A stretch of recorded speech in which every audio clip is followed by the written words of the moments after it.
And our sages teach us that when a person does a mitzvah, he creates himself a spiritual garment that covers the soul.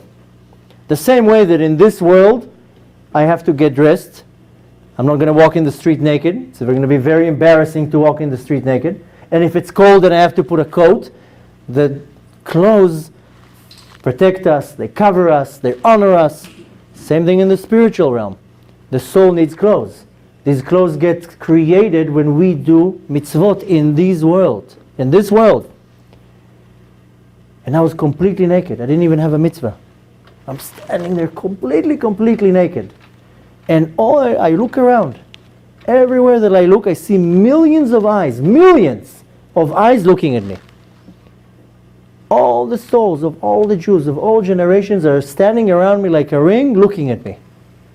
And the feeling that it was, that everybody around me are righteous souls, and I'm the only Rasha, I'm the only wicked soul.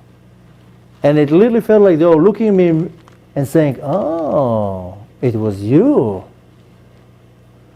There's no words to describe this shame. I didn't know what to do with myself. I was transparent, like a cup. Everything that I ever said, did, thought, everything, everybody was able to see it. Everybody, including you, everybody was there. And there's no words to describe this shame.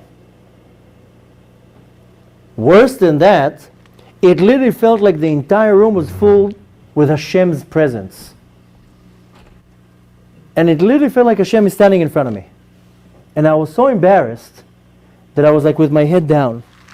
I didn't have a head, but when you're embarrassed in this world, you can't look at a person in their eyes if you hurt them, or if you lie to them, if you cheat and they caught you.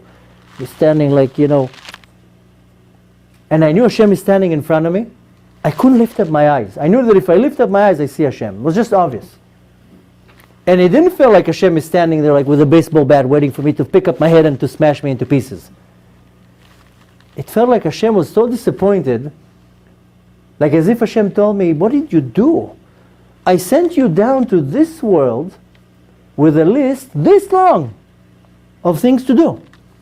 And a list this long of things not to do. Everything I told you to do, you didn't do. And everything I told you not to do, you did. You totally messed it up. It literally felt like I broke Hashem's heart. I totally disappointed him. I didn't know what to do with myself. And I knew that if they're taking me to the next room, then I'm completely finished.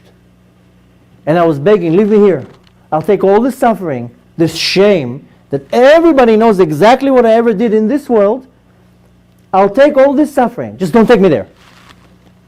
Sure enough, they take me to the other room.